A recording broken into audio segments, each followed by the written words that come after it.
The qualifying race in and of itself produced no real drama, although the race itself was dominated by Milano Rossini, who ended up winning the event, and Zach Duff in the number 28 Volpe, both of which were Italian cars, so of course the crowd was very appreciative of that. But following the race, the two Finntech cars of Nils Tolonen and Esko Cascella were disqualified after those cars were too low, bumping Lewis Kingston and Ian Cooper into the race.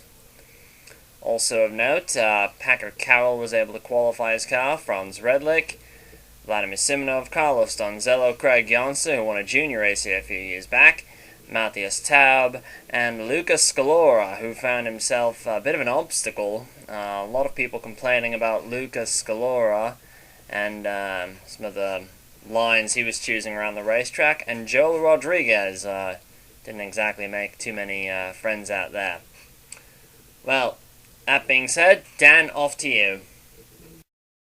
Thank you, Lance. The Delano Pole Award goes to Ethan Everett in car number 11, driving for Team SAR USA. This is Everett's second pole of the season. His first was also at a short oval. Ian Cooper started on the outside of the front row, and you'll notice that Cooper must be sleeping on the start because he disappears on the initial start. Zach Duff sweeps into second. Lewis Kingston in the Cubs car into third. Scott Stoidler, car number 23, started last on the grid. Stoidler had a dismal qualifying effort when he almost spun out on his qualifying lap. However, the catch is that he was fastest in both practice sessions by a significant margin. Look from a burn for the stern from car 23. Ian Cooper in the 777 car, on the other hand, is doing the exact opposite. Cooper is dropping through the field like a brick in water. Apparently, he is anticipating this race to be a massive crash fest, and he has set up his car for short runs. However, it doesn't look like he's even gotten that right. Ethan Everett in car 11 holds on to the lead for now. Zach Duff in second. Alexis Rainsford has moved into third. Lewis Kingston in fourth. And Kingston's teammate Leonid Roderick has moved into fifth. Everett holds off Zach Duff for now, and Everett leads the lap. Tony Durbin is also dropping through the field like a brick in water. Alan Hodges gives him a bump. Durbin goes way up into the marbles. He's going to lose a lot of spots here. Tony Durbin is known as an oval master, and this is not the immaculate kind of performance we expect from Tony Durbin on an oval track. Normally we see him in the top half of the field, and it looks like he'll be lucky if he holds on to the tail end of the top half of the field. Zach Duff makes a bid for the lead going around Ethan Everett, and he clears the young American coming down into turn 3. Alexis Rainsford sees a hole, takes advantage, and Rainsford moves up into second place, making it Volpe 1-2 at their home race. There are two Italian drivers in the field, both driving Italian cars. Luca Scalora is one of them in car 51. Scalora was a bit of an obstacle in all the practice sessions. His team boss, Cyril Volpe, was yelling at Scalora to move out of people's way. However, it looks like Scalora has made a much less of a nuisance of himself in the race when it matters. However, it doesn't look like Scalora has made much respect among his fellow drivers. However, the other Italian driver, Milano Rossini, has earned a great deal of respect among his fellow drivers by dominating the qualifying race in a car that's considered to be somewhat inferior. However, we haven't seen the best from Rossini yet, and we may hear of a full-time drive for Rossini announced next season. I'm not sure what team it'll be with. It may not even be with this Corsa team. Stay tuned. Lap 9, Ian Cooper is dropped all the way to 27th, and Tony Durbin all the way to 28th. Not in the top half of the field by any margin here. There are 39 cars started tonight's race, and Ian Cooper is continuing to drop through the field, and looks like so far he's in free fall. Leonid Roderick has moved up to third, and the four-time and defending TM Master Cup Series champion in the clutch Inglesby, having a very strong run so far. Roderick has shown all the pace that earned him a championship in 2009. However, what he doesn't have is the same reliability that he had in 2009. The Inglesby has been a bit problematic, but it looks like they've sorted things out for the most part down over at Flash Racing with the Inglesby Flashback M-Type. We're not sure what the additions are from the M-Type to the normal Inglesby Flashback. Franz Redlich and the two started fairly deep in the field. The third full-time Volpe is beginning to work his way through the field. He's up to 13th as of now. David Krikorian in the 9 and Scott Bates in the 88 also having strong runs. Lewis Kingston in the Cubs car, number 44. I'm not sure if any of the Italian fans even know what the sponsor is, but Kingston's having a very strong run so far. He's gotten past the main danger zone for Lewis Kingston, and that is crashes early in the race. He's avoided that, and he's having a solid run so far. Carlos Donzello in car 22 is apparently losing power in his Gasnia Dragoon. The Gasnias have had a bit of a hit-and-miss engine problems with their cars. Matt Taylor had one in practice, but it looks like he's cured that. Donzello appears to be having his in the middle of the race. So Donzello's car, not necessarily most powerful car out there right now. He's the first car to go one lap down, running in 39th in last place. Ditto for Joel Rodriguez, who's also going to go a lap down. Rodriguez has got a much better car than Carlos, or much better handling car than Carlos Donzello, and he's able to move up and out of the way of the leaders a lot easier than Donzello is. Leonid Roderick is going to fall victim to the ill-handling car of the 22 of Donzello, and Donzello holds him up just a little bit. Roderick sweeps by, moves into the lead of the, moves around Donzello, not into the lead. Zach Duff leads the race. A little mistake there, sorry. Roderick now pursues Joel Rodriguez in the 86 car. Lucas Galora in car 51 is going to start holding up his teammates. What a teammate! That's the last thing you do when your teammate is leading. You don't do that, Luca. Lucas Galora obviously not earning himself, I think we can safely say that he and Zach Duff are off each other's mutual Christmas card lists at this point, because that was a little uncalled for to be blocking your teammate when they're leading.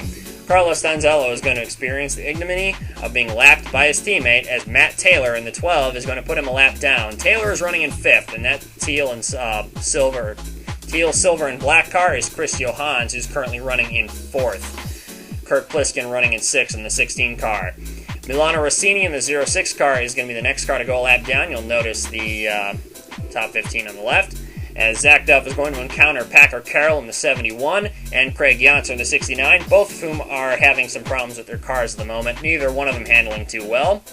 And there goes Duff right around Yantzer. Gives him a fair amount of room, and Duff is having a much easier time than Rainsford at navigating traffic at this point in time. Here's Tony Durbin's worst nightmare, being lapped by a Volpe.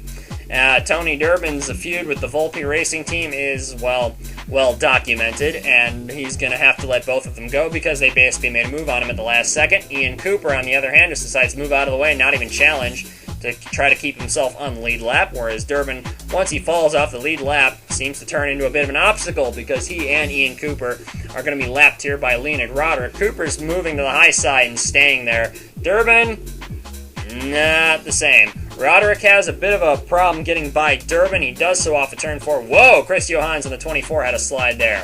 Alexis Rainsford in car number 24, in car number 27, not my best day today, is having a move around Zach Duff in the 28 car and takes over the lead of the race on lap 42. So Rainsford has a early chance to lead some laps. Lewis Kingston on lap 47 pits from 9th. This is going to be way ahead of everyone else's green flag pit stops. Lewis Kingston apparently trying to shake things up. Craig Yantzer in car number 69 is not having a good time in traffic, and he turns into a bit of a mobile chicane as he's going to slide up the racetrack, reacting a bit to Woody Watts. He goes way out of the groove, almost takes Stuart Sandoval, and, well, that was almost a wreck, but it wasn't, and that's going to put Craig Yantzer, furthered back through the field. On lap 50, Alexis Rainsford is going to be passed by her teammate Zach Duff for the lead of the race. Duff makes a move on the inside, clears Rainsford coming into turn number 3, and that's going to put Zach Duff back in the lead of the race. The Canadian having a very good run as of late, won last week in Spa. On lap 52, Zach Duff pits from the lead. Alexis Rainsford, his teammate, is going to do so one lap later on lap 53. We're not entirely sure if Rainsford will be running in this series full-time next season. She could be making a move to open-wheel racing. Stay tuned for that. Chris Johans, Leonid Roderick, and Matt Taylor all pit with Rainsford on lap 53. Kurt Pliskin makes the wise move of pitting on lap 54, along with Franz Redlich in the 2. And the reason I say that's a wise move is because that's when the first caution came out. Zach Duff in car number 28 merges back onto the racetrack after his pit stop. However, Leon Kennison's just making his turn into the pits, and they both make contact. Whoa! Craig Yantzer just barely avoided tagging Zach Duff. Neither Duff or Kennison hits anything. Both continue on with no damage. However, apparently there's some skid marks in some people's racing suits at the moment. as whenever when there's an incident when we have green flag pit stops, that's going to wreak havoc on the running order, putting Kurt Pliskin in the lead and, well, deep in the field. Basically, a lot of the cars in front of him are the last cars on the lead lap, including Alexis Rainsford, who's in 7th. So Kurt Pliskin made the smart move of pitting right as the yellow was coming out, pretty much. And 5 other cars were lucky enough to get in with them. Those other 5 lucky cars being Devereaux, Savin, Arto Kekkonen, Marcus Leonard, Yulia Nasova. Adrian Devereaux having a very strong run, as is Danny Savin in the 91. Of course, Savin has a move there on his teammate. Here's Arto Kekkonen in the 14. We haven't seen the same kind of speed on the ovals from Arto that we did last year, and what I mean by that is that Arto's a lot quicker on the ovals this season. He wasn't last year. Alexis Rainsford in car 27 is holding off Matt Taylor for the 7th spot. Both these drivers have won one TM Master Cup. Alexis Rainsford in 2008, Matt Taylor in 2004. Both drivers are in contention for their 2nd, although Taylor's a bit further back in the points table. Kurt Pliskin, he's holding on to his lead largely due to Woody Watts, but I'd like to point out that Kurt Pliskin is finally coming to grips with the JD Predator, the JD Predator, the James Dalton designed car, and he's having a very good run so far with it, and we're beginning to see the real speed that earned him this full-time spot with the team that he showed last year. Yulia Nasova in car number 7 currently runs in 2nd place. Nasova running another one of the new cars, the Katsev KE01. There's been some rumors swirling around that Nasova's long-term future in the series is going to be with Katsev or with nobody. So, with some rumors that Katsev is having some financial troubles, could mean that Nasova's career may pretty much be bound by that team. Nasova is chasing down Kurt Pliskin in the 16 and in the 7 car, and apparently Kurt Pliskin may have been told that Nasova's car may not last the whole distance because the Katsev has not been the most reliable car on the grid. However, he's going to make things a little difficult for Nasova. They are racing for the lead after all, and they're racing as hard as they can. However, Pliskin's going to let Nasova go by. At this stage of the race, Pliskin apparently figures that discretion is the better part of valor. It's a little too early to be charging that hard for the win. Can't win the race in the middle of it. You have to win it at the end when it matters, but Pliskin just setting himself up to be there. His teammate, Marcus Leonard, sits in the 3rd position in the 999 car. This is another one of the JD Predator cars. Of course, mostly known for that shark mouth design in the front. Lap 106, Rainsford and Duff pit. Lap 107, see Matt Taylor. And here's lap 108. See Scott Bates into the pits, along with Ian Cooper and the 777, so the EFR boys pitting together. And right after that, everyone else, led by Franz Redlich, and then the 05 of Sandoval. There's, that's Nasova. Can't seem to identify Yumino Tenchi tonight, mistaking everybody for Yumino Tenchi. She'll come in the pits eventually. 2nd caution was on lap 109. And this would involve Matt Taylor and Lucas Scalora, 2 drivers who haven't really been best of friends lately. Matt Taylor turns Lucas Scalora into the pits and takes Joel Rodriguez with him after Scalora was holding up Taylor for quite a few laps. Apparently Taylor not too happy with Scalora. I don't think there's a need to investigate this incident. And the officials apparently didn't either. They pretty much asked to see Matt Taylor in the hauler. He's already been in the hauler after comments he made about Milano Rossini after Spa. Arto Kekkonen in car 14 holds the lead of the race. Another incident during green flag pit stop cycle is going to wreak even more havoc with the running order, as Arto is now in the lead, Franz Redlich is 2nd, and Adrian Devereaux is in 3rd. Arto looking for his first oval win, and we got 3 wide at the front of the field with some drivers maybe not a whole lot of experience, but Arto holding his own right now. In the 14 car as Redlich makes a move. Right in front of him, this doesn't look good. Packer Carroll in the 71, who has had a bit of a habit in the Master Cup Series for causing incidents that aren't necessary. However, Carroll's doing a good job tonight. He's kept his bumpers clean, and you can actually see the light reflecting off of all parts of that Gaznia Dragoon.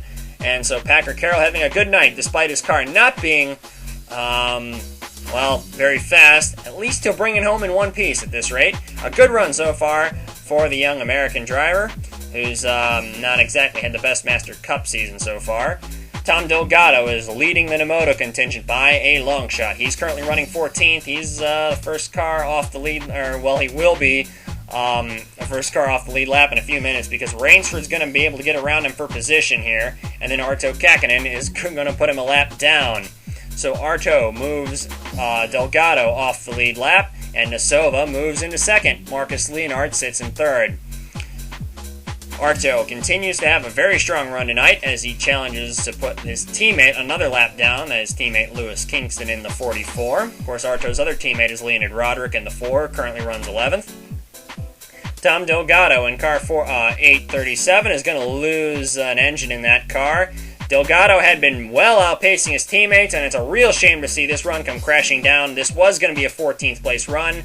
It'll end up, however, being with Delgado finishing 39th and last, the only car to fail to finish. Leonid Roderick in car number 4 and Alexis Rainsford in car number 27 having a very spirited battle right in front of Arto Kakkonen, the leader. Perhaps not exactly what Arto is exactly counting on or hoping, that you have a battle for position directly in front of him, because that, could be a little hard to get by. Marcus Leonard in the 999 car is beginning to clock in some very quick laps towards the end of the race, and Marcus is going to challenge Arto for his first career win. However, Arto is going to deny Leonard the chance, and Arto will take home his second TM Master Cup Series victory and his first on an oval track. So Arto takes home the round of Italy with Marcus Leonard in second and Yulia Nasova in third, Kurt Pliskin fourth, Frenchman Adrien Devereaux in fifth, Swede Matthias Taub in sixth, Scott Stoidler from America in seventh.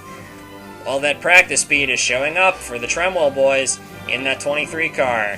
Danny Savin, the Rockstar, in 8th, Zach Duff in 9th, Franz Redlich in 10th, and I'd like to point out the third full-time Volpe, Alexis Rainsford, 11th.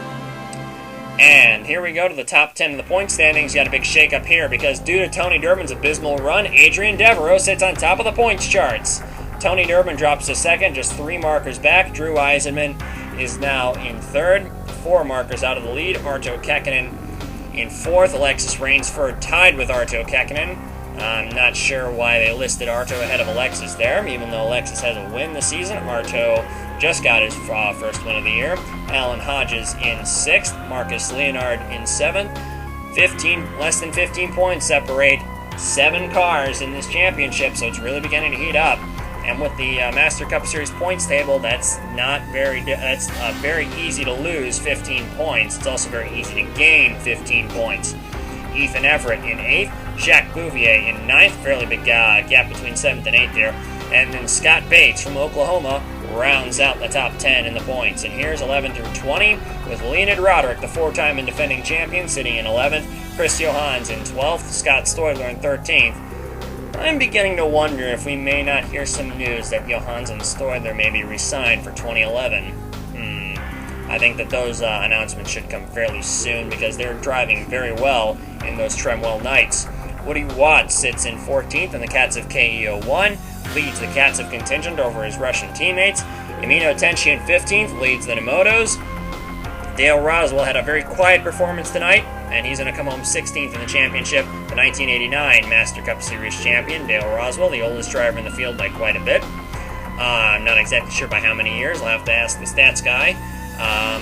Kurt Pliskin sits 17th, Danny Savin 18th, Matt Taylor in 19th, and Zelda Ashby rounds out the top 20, bringing up the rear for the Power Steering Incorporated contingency. Being in 20th, not a bad performance from Ashby in the points chart this season. And here's the Independence Trophy standings, and this championship is really beginning to heat up with Nils Talonen still on top, Cyrus Leters is second, and Charlie Waters in third. However, remember, Nils Talonen and Esko Kaskela's cars were both too low in the in the qualifying race, so we're not sure if additional penalties may be shelled out to those two, even though the 1 and 3 cars did not actually start this race. They were disqualified from the qualifying race, meaning they don't qualify, so additional penalties may be shelled out. We'll just have to wait and see. Michael Sykes holds on to 4th. Craig Janser and Joel Rodriguez, the only Independence Trophy candidates in the top 10, or that were in the top 10 that were in this race, rather. In fact, the only 2 independents in the field, for that matter, this for the round of Italy. So Ali Riggs in 8th, Esko Kaskela in 9th, but he may drop some points if he gets a penalty. And Todd Wodarczyk for Team Thunder holds on tied with Esco Cascella in 10th place.